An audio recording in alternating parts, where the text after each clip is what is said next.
My name is Gary, and I'm presenting our work on the median and center string problems under edit distance. So to know what those problems are, we need to know what edit distance is.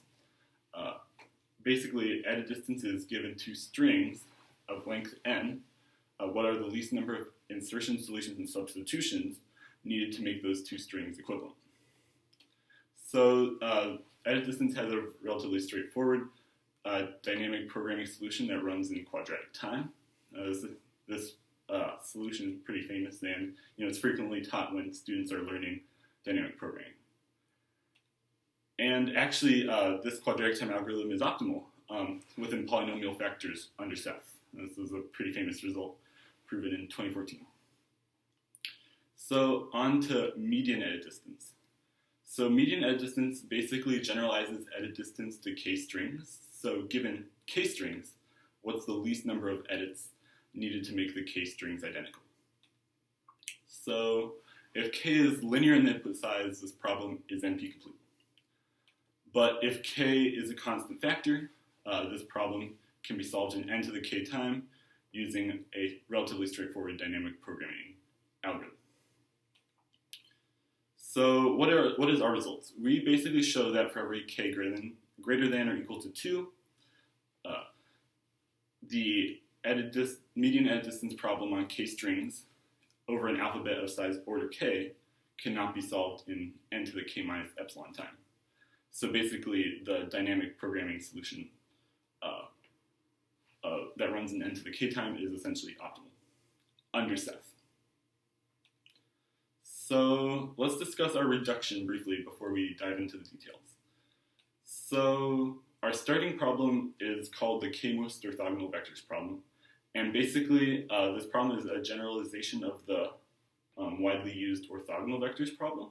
So the definition is a bit involved, but basically, whereas in orthogonal vectors you have two sets, now you have k sets, and each set will contain n vectors, and your goal is to find a k-tuple of vectors such that their inner product is less than or equal to some constant r.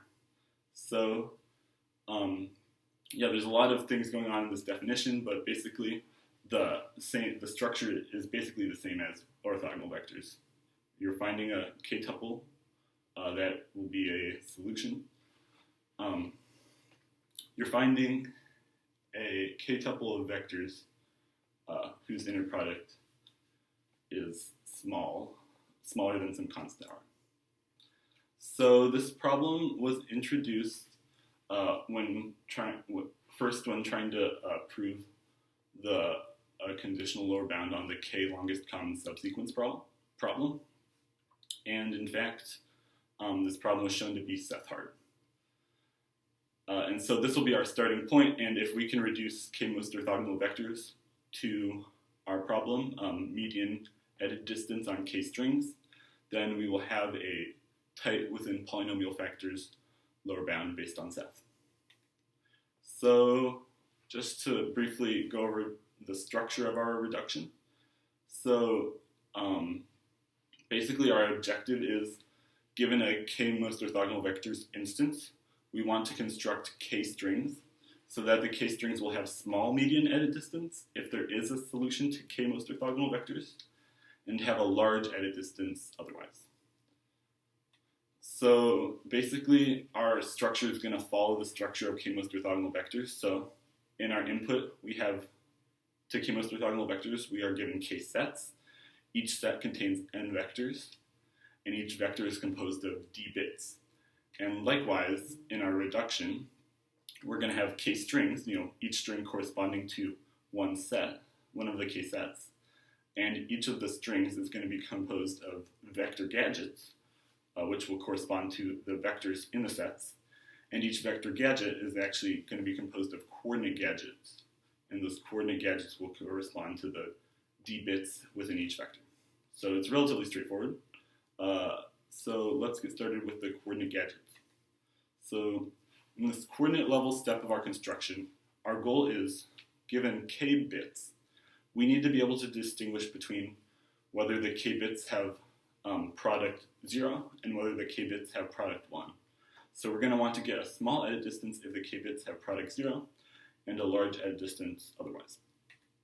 So basically this is our construction. This is just an excerpt from the paper. But the key thing to take away here is that our coordinate gadgets, which we denote as CG sub I, are composed of 3 substrings, F sub I, G sub I, and H sub I.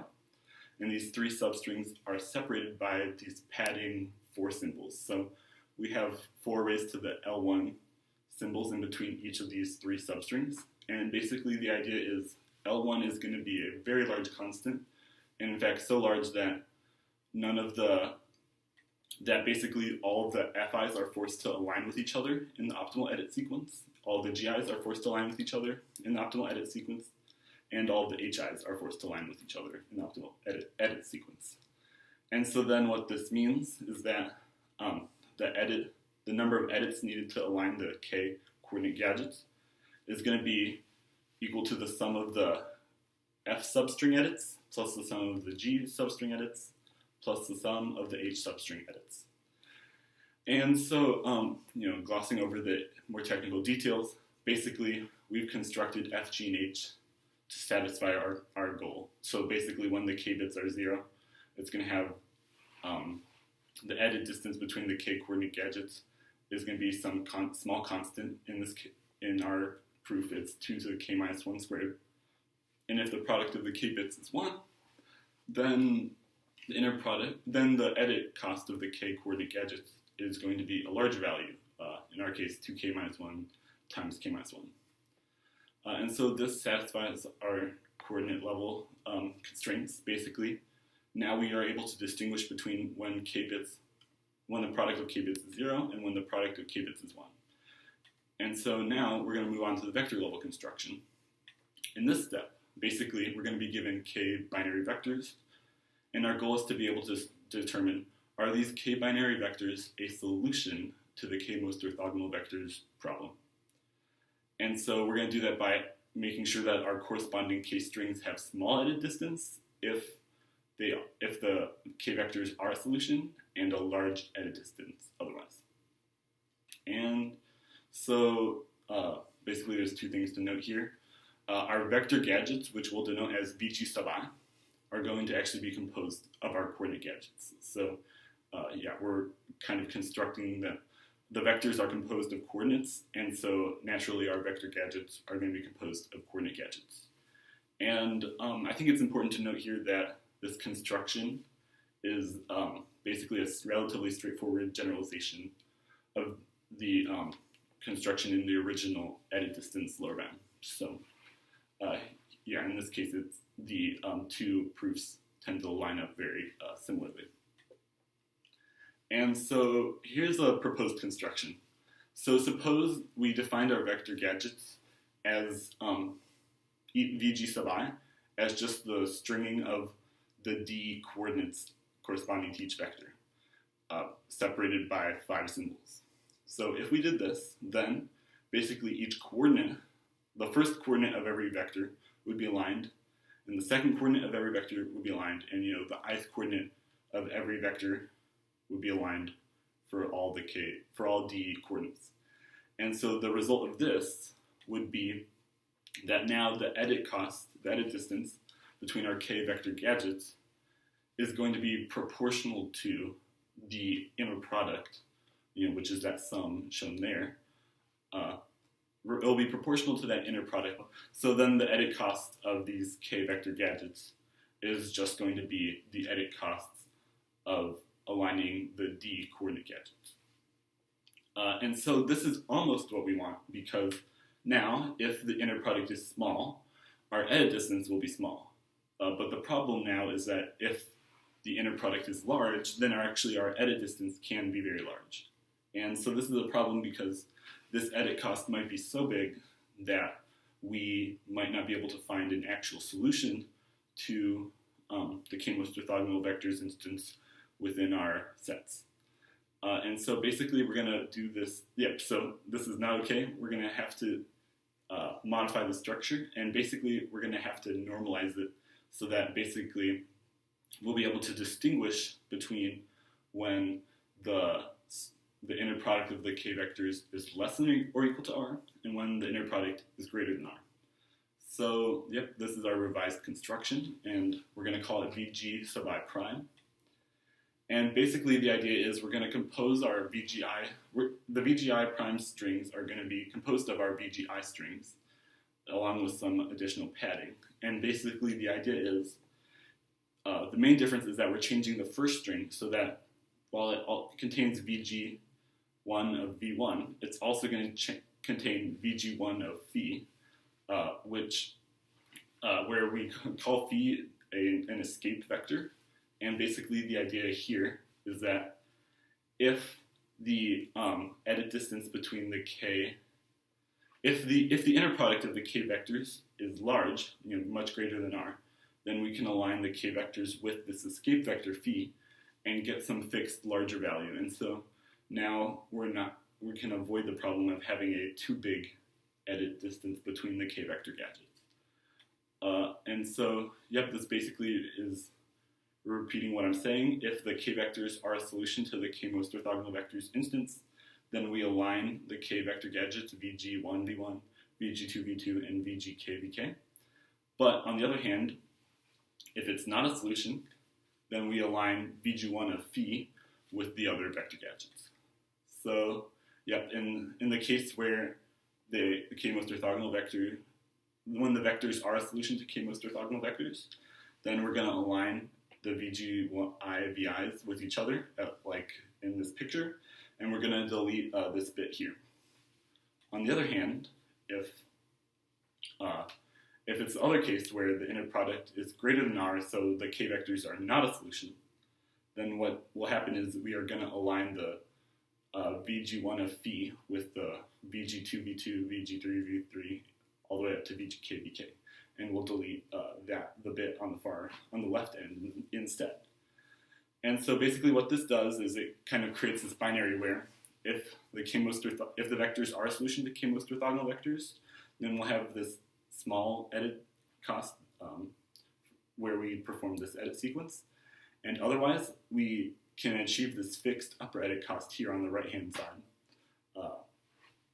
And it won't be too large. So this basically will normalize our vector gadgets, and we're able to move on to the set level step of our construction.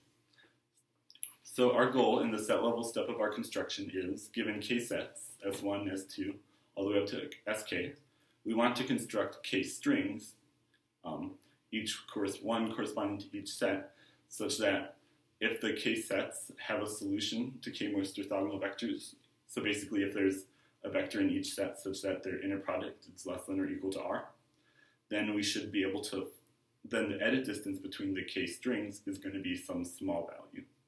And otherwise, if there's no solution, our edit distance is going to be some larger value. So if we can achieve that, then our reduction will be finished. So in the ith string of our construction, we're going to use all the vector gadgets corresponding to the vectors in set S sub I. And so our final strings are going to contain, all these vector gadgets, right?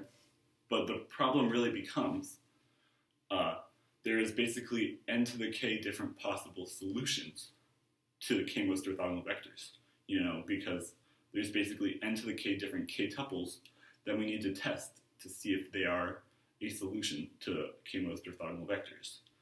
And the difficulty is we only have k strings.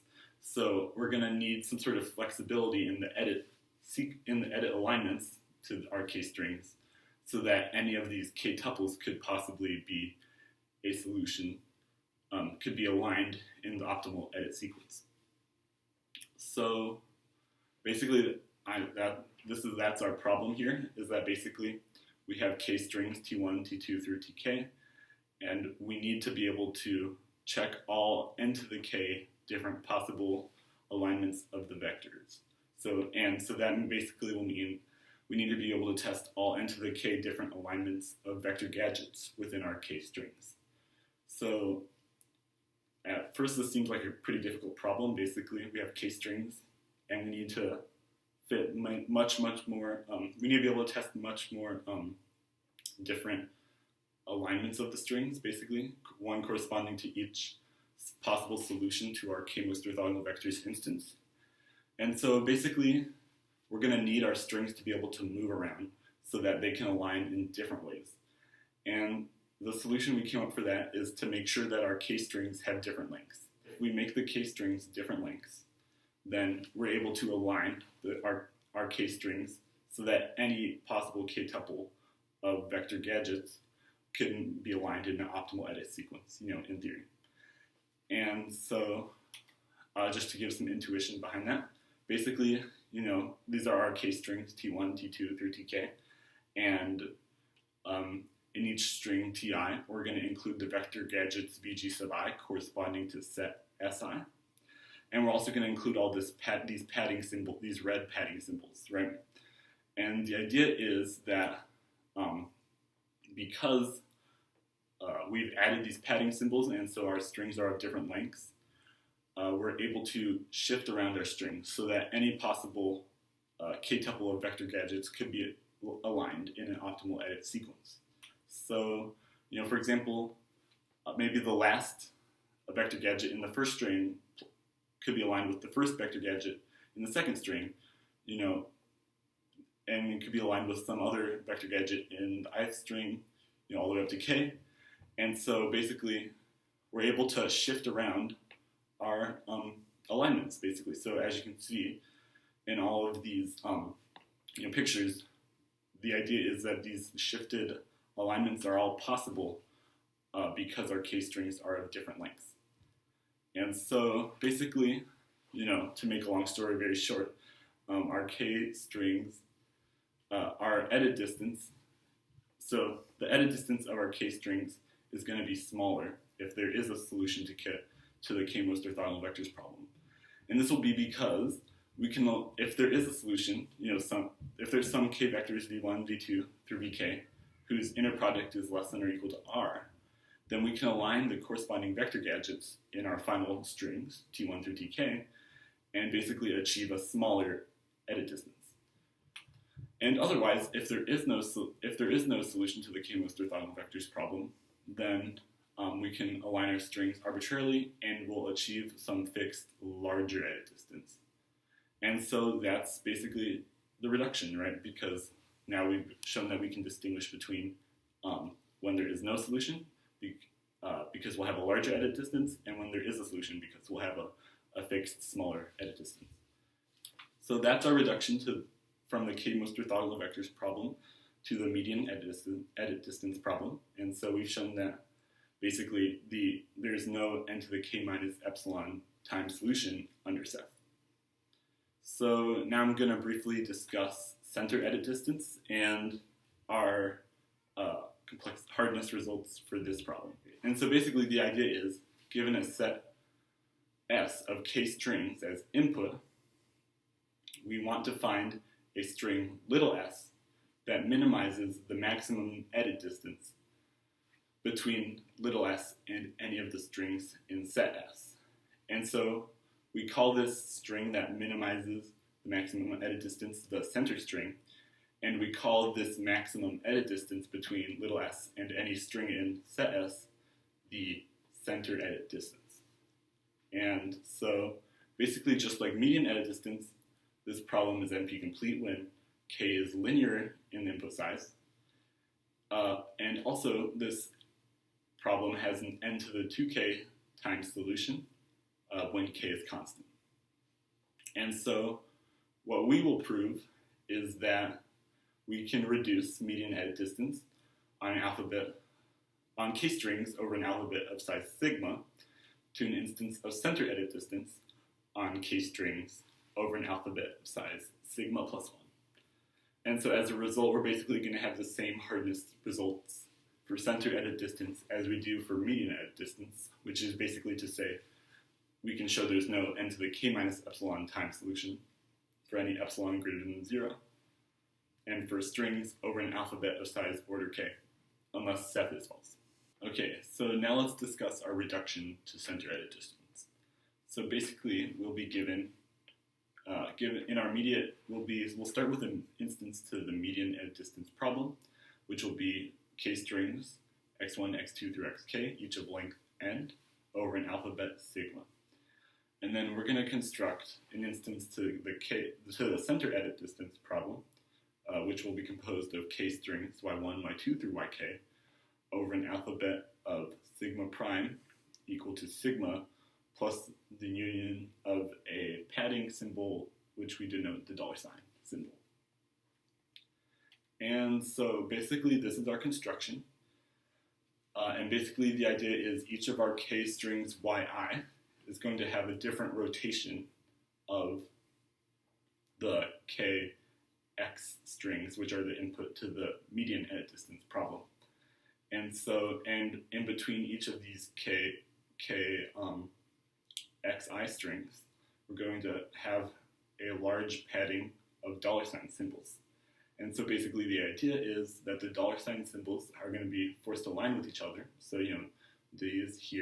these $signs in the front of the yi strings will be forced to align, plus the second sequence of $sign symbols will be forced to align, etc., etc. And so now basically our k strings y sub I will now correspond to basically k instances of the median edit distance problem. And so basically the general idea is going to be that what we're going to have is that the median edit distance of our k strings x1 through xk is going to be equal to the center edit distance of our k strings y1 through yk.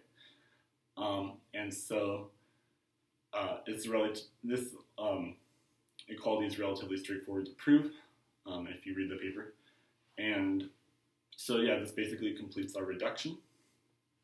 And so this is how we achieve basically the same lower bound for center edit distance as we have for median edit distance. And so now let's just discuss some open problems that this paper leaves. So basically the first open question is whether we can solve center edit distance in faster than n to the 2k time. So basically our lower bound is n to the k, and the best known upper bound as of right now is n to the 2k. So I think it's an interesting question whether or not we can solve it faster than n to the 2k, or whether we can find an n to the 2k lower bound, conditional lower bound. And another open question is whether the median edit distance problem and center edit distance problems are hard even when the alphabet size is constant, or even in particular binary. So right now our alphabet is size order k, and so I think it's an interesting question whether or not these problems are still hard when the alphabet size is constant. And so similarly, with the hardness result for k longest common subsequence, the alphabet size is order k, and so it's interesting to see if these problems are still hard when the alphabet size is constant. And so yeah, that's basically our result. Thank you for watching.